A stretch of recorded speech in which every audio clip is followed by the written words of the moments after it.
तो क्या बीजेपी की हिंदुत्व की वो धार कुंद हो चुकी है? आज दिल्ली के गलियारों से एक ऐसी खबर आ रही है जिसने कट्टर समर्थकों की नींद उड़ा दी है और विरोधियों को सोच में डाल दिया है। सुनने में ये बहुत साधारण लगता है, लेकिन राजनीति के खिलाड़ियों के लिए यह एक खतरनाक संकेत है। तो क्या ये मोदी शाह की कोई नई चाल है, या फिर बीजेपी के अंदर कुछ ऐसा घट रहा है जिसकी भनक अभी तक दुनिया को नहीं लगी? तो क्या केसरिया रंग अब फीका पड़ने वाला है? अगले 6 मिनट में हम उस सच से पर्दा उठाएंगे जिसे देखकर आपका दिमाग चकरा जाएगा। तो बने रहिए हमारे साथ, क्योंकि आज चाल, चेहरा और चरित्र के पीछे का असली खेल खुलेगा। नमस्कार साथियों, स्वागत है आपका YBN नेशनल में और मैं हूं आपका दोस्त अजीत आनंद। साथियों, राजनीति में कुछ भी बेवजह नहीं होता। अनुराग ठाकुर वो चेहरा जो कभी गोली मारो जैसे नारों के लिए चर्चा में थे, आज अचानक इतने लिबरल कैसे हो गए?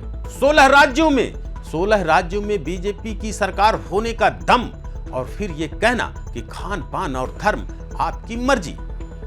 आइए पहले अनुराग ठाकुर का वायरल वीडियो आपको दिखाते हैं। 16 राज्यों में मुख्यमंत्री जिसको जो खाना है वो खाए, जिसको जो धर्म अपनाना है वो अपनाए, लेकिन ना दूसरे के खाने पे रोक लगाए, ना दूसरे का धर्मांतरण करने पे जोर लगाए। खाइए और खाने दीजिए, खाना। तो देखा आपने वीडियो, क्या ये वही पार्टी है जिसने बीफ बैन पर बवाल काटा था? क्या ये वही पार्टी है जो धर्मांतरण के खिलाफ कानून दर कानून ला रही थी? तो फिर अचानक ये हृदय परिवर्तन क्यों हुआ? बाजार में चर्चा गर्म है कि क्या 2024 के बाद और आने वाले विधानसभा चुनाव को देखते हुए बीजेपी ने अपना हिंदुत्व कार्ड लाकर में बंद कर दिया है? कहीं ये सबका साथ सबका विकास का कोई नया और घातक वर्जन तो नहीं है?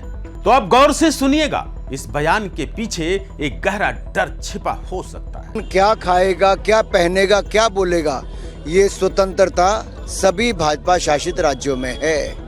सूत्रों की माने तो आरएसएस यानी राष्ट्रीय स्वयंसेवक संघ और बीजेपी के बीच एक लंबी खींचतान चल रही है। तो क्या ये बयान उस खींचतान का नतीजा है? सोचिए, अगर बीजेपी अपना कोर एजेंडा छोड़ती है तो उसका कट्टर वोटर कहां जाएगा? क्या ये एक जोखिम भरा दांव है, या फिर बीजेपी को एहसास हो गया है कि केवल केसरिया के दम पर अब दाल नहीं गलेगी?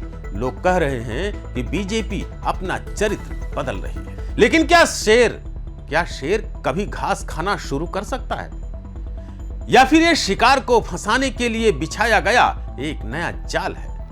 क्योंकि अनुराग ठाकुर का ये बयान सिर्फ एक लाइन नहीं, बल्कि बीजेपी की 2029 की नई पटकथा की पहली लाइन है। तो चलिए अब इस सस्पेंस से पर्दा उठाते हैं। असलियत क्या है? क्या बीजेपी बदल गई है? तो जवाब है बिल्कुल नहीं।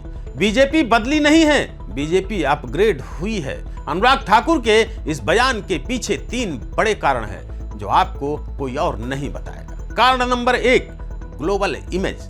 भारत इस वक्त दुनिया की तीसरी सबसे बड़ी इकोनॉमी बनने की ओर है।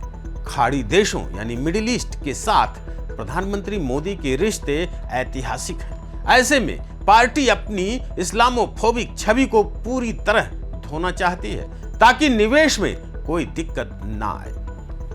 कारण नंबर 2, न्यू वोटर सेगमेंट।